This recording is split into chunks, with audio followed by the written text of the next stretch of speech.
Nos metemos una vez más en el mundo del deporte, en este caso para hablar de lo que ha ocurrido en Necochea, y la verdad que fue un fin de semana, de hecho un viernes por la noche que va a quedar ahí en la historia de nuestro deporte, porque no tenemos tantas alegrías como esta que tienen que ver con el deporte en equipos, con torneos de ámbito nacional o provincial. Buenas noticias, y el denominador común es Centro Vasco, ¿no? Que se metió ya en su momento, lo reflejábamos, con una inversión muy importante, con el deseo de progresar desde lo deportivo e institucional en el torneo prefederal de mayores, y tuvo el éxito de lograr el ascenso, y para nosotros es motivo de conversación, y para ello invitamos al aire al entrenador, al coach del equipo, al DT, a Mariano Pinto, que está del otro lado, y le damos los buenos días. Mariano, ¿cómo estás? Hola, ¿qué tal? Buen día, ¿cómo andan todos? ¿Todo bien? Muy bien, muy bien, muy bien. Queriendo un poco darle visibilidad a una tremenda campaña, y si bien lo hemos comentado casi paso a paso de lo que han venido generando, imagino hoy esa satisfacción del objetivo, al menos deportivo, logrado, pero ya me meto también en el hecho de que resultado positivo o no en esta serie, la sensación de que el equipo creció muchísimo y que ya estaba muy ganada esta participación en el prefederal. Sí, realmente, como vos lo mencionabas, el equipo fue de menos a más. Fuimos creciendo a lo largo del torneo, fuimos mejorando. Pusimos el foco en el rendimiento, nunca en los resultados, sino que esto quiere decir, poner el foco en el rendimiento implica que con el tiempo íbamos a ver un crecimiento como equipo a nivel individual y colectivo, y eso nos iba a llevar al resultado. Y así fue, se dio demasiado rápido para nosotros, y bueno, y cuando nosotros ganamos ese juego famoso con Kimberley en suplementario, de la manera que lo ganamos, ahí empezamos a creer y decir, ¿por qué no ir por un poco más? Así que seguimos creciendo, seguimos creyendo, y realmente con el trabajo, con el esfuerzo, en los fines de semana trabajar muchas horas, entrenamientos de 3 horas y media a veces, poniendo al máximo a los chicos el esfuerzo que salían de trabajar y se venían a entrenar. Y la verdad que bueno, con ese compromiso y con esa idea y con esa filosofía nosotros fuimos creciendo, y bueno, nos encontramos en el mano a mano, que realmente pudimos sacarlo rápido, una serie que quizás pintaba a un tercer partido, a un tercer juego, pero bueno, nosotros pudimos resolverlo en casa y eso fue bueno. ¿Sentís que fue más superior de lo que se planificaba Centro Vasco en esta serie ante Racing? Si bien obviamente las posiciones en la fase regular algo muestran, pero digo, para una serie mano a mano, para ganar de la manera que se hizo de visitantes, como que el equipo siguió en ese pico de crecimiento, incluso en un partido decisivo.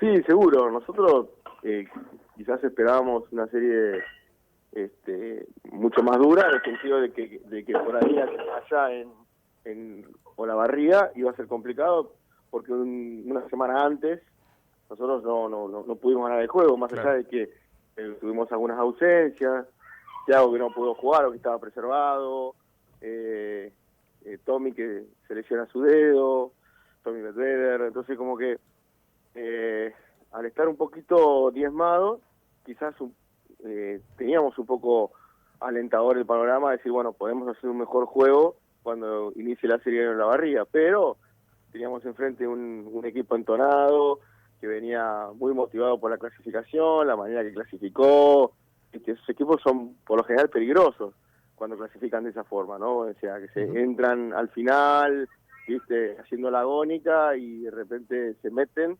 y después se vuelve un rival peligroso. Nosotros pudimos mantener el enfoque, y en el último cuarto, sinceramente, defensivamente fuimos muy superiores, dejándolo en 50 puntos, y ahí fue donde empezamos a definir la serie.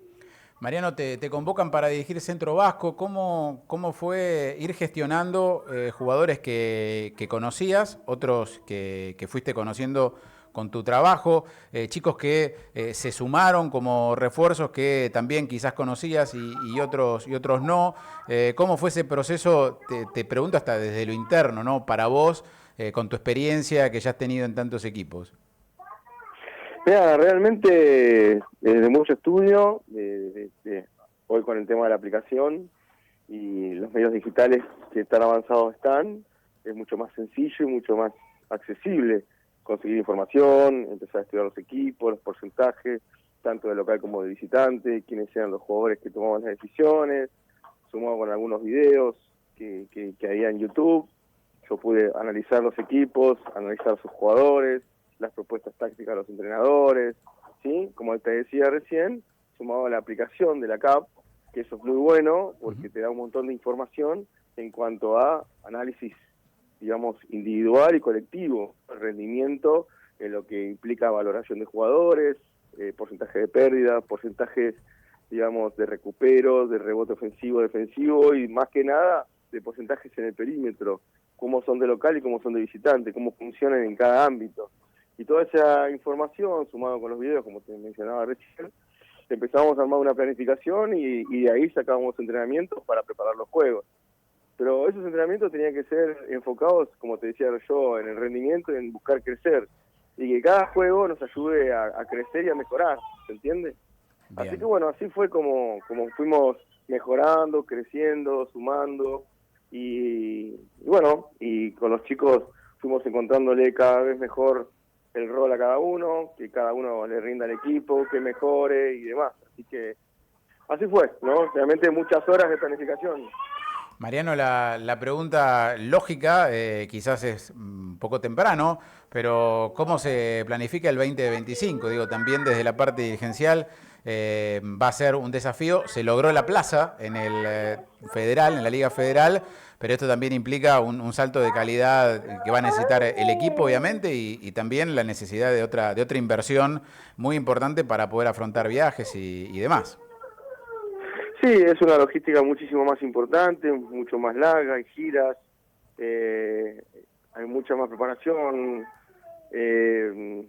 muchísimo más exigente, todo se potencia al triple o al cuádruple, ¿no? El esfuerzo. Entonces va a haber que sentarse.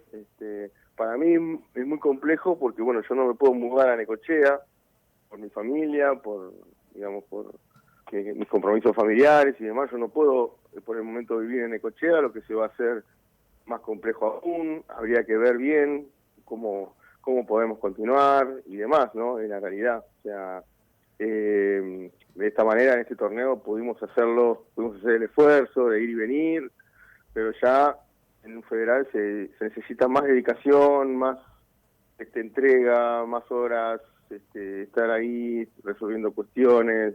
Es muy demandante el federal, es la tercera categoría del básquet argentino, ya es profesional, ya si donde te descuidas te ponen la Liga Argentina y subís al segundo escalón del básquet argentino y cada vez mejor. O sea no es algo al azar, no es algo sencillo. O sea, quizás algunos no se dan cuenta o cuesta entender, pero es una categoría muy importante federal, donde los equipos apuestan mucho y hay jugadores de mucha jerarquía, de mucha experiencia, equipos que tienen muchísimas horas de preparación y eso conlleva un compromiso muy grande. Por eso, desde mi lugar como entrenador, yo lo tengo muy difícil por esto que yo te decía, ¿no? De que yo vivo en Mar del Plata y que quizás, bueno, para mí va a ser muy complejo el hecho de poder continuar con el federal. Pero bueno, la idea se verá en el 2025, habrá que juntarse con la dirigencia, habrá que ver cómo es la idea que ellos tienen para plasmar y demás. Pero bueno, yo tengo que ser muy realista, muy honesto y bueno, y proyectar como corresponde, ¿no? Porque ellos van a tener una inversión muy grande, un gasto muy grande y generar una expectativa muy grande. Entonces, por eso hay que ser lo más serio y lo más profesional posible. Bueno, para Centro Vasco en lo que es primera, no terminó el año, todavía está el desafío, la ilusión de la chapa del torneo local. Si bien se perdió el primer partido, bueno, hay una revancha en el Gimnasio Vasco como para que quizás haya tercer partido. Eso también está hoy, después del relax, en la mente de los jugadores también, aunque sea el plantel local. Sí. O sea, yo no estoy a cargo de la primera local, pero sé que es importante para el club, es importante para la ciudad mismo, porque son dos equipos muy buenos, que Vasco, por un lado, ha logrado el ascenso y Rivadavia, que quiere mantener esa supremacía en el torneo local, que lo viene haciendo desde hace varios años, de que viene siendo protagonista en el torneo de la AMB, que es muy complejo, es muy difícil jugar en la Asociación Marplatense. Entonces ellos vienen haciéndolo en buena forma desde hace ya varios años, metiéndose siempre entre los finalistas o semifinalistas. Entonces, de repente va a ser un partido muy muy interesante, muy lindo para ver y para que la gente pueda concurrir, los chicos, los aficionados, para ver ese juego que realmente va a ser muy atractivo. Bueno, estaremos obviamente atentos y desde acá las felicitaciones nuevamente por el trabajo. Mariano, una larguísima trayectoria a nivel provincial, en tanto de Liga Federal, y que hayas tenido también la posibilidad de demostrar tu trabajo acá en Neco. Gracias por estos minutos y bueno, veremos qué pasa en el 2025, si tenemos nuevamente por las canchas de Necochea. Ojalá sea así en el proyecto y si no, en algún otro momento. Gracias por estos minutos. Bueno, muchísimas gracias a ustedes por el apoyo, por sus palabras, ¿sí? Perdonen, tengo a mis hijos a cargo, que están escuchando estás de fondo, así que disculpen, pero bueno, realmente agradecido a ustedes, agradecido a toda la ciudad de Necochea, agradecido a la dirigencia por haberme dado el lugar, el espacio, por haber confiado en mi trabajo. La verdad que muy contento por haber estado ahí. Y bueno, y veremos cómo seguimos. Así que ya, nuevamente, muchísimas gracias a todos. La voz de Mariano Pinto, entrenador de básquetbol, en este caso en la primera de Centro Vasco, llevando al equipo de nuestra ciudad a la Liga Federal. Decía que una enorme experiencia, de hecho, hasta hace muy poquitos meses atrás, dirigió a Quilmes en la Liga Federal. Tiene una enorme trayectoria en el básquetbol de la provincia, con varios equipos en esta categoría. Él lo mencionaba, presencia de Necochea en la tercera categoría del básquetbol nacional. Contás Liga Nacional, después el ascenso, Liga Argentina, lo que antes era el TNA, y viene después esta Liga Federal, donde se ha metido Centro Vasco con este proyecto y la ilusión, por supuesto, de tener un 2025 con otro nivel de básquetbol en Necochea. También lo mencionaba de costado a Rivadavia, que compitió en el torneo de la Asociación Marplatense, terminó perdiendo en el tercer partido de las semifinales con Kimberley. Se viene la revancha entre Rivadavia y Centro Vasco. Bueno, ahí el equipo que conduce técnicamente Santiago Cuñado en lo que es el formato local, pero ha sido un muy buen año con estas noticias del básquetbol de Neco y ojalá el 2025 sea todavía aún mejor, desde acá queriendo reflejar no solo el trabajo de Mariano como entrenador, sino de toda la dirigencia, ¿no? También de Centro Vasco y del plantel de los jugadores por el objetivo cumplido, que ya era muy, muy grande estar ahí y ser competitivo, ¿no? En un torneo así, y tuvo la chapa del ascenso con estas victorias en el repechaje ante Racing de Olavarría. Bueno, otra de las buenas noticias del fin de semana y de la mano del deporte. Segundos afuera, de 8 a 12 por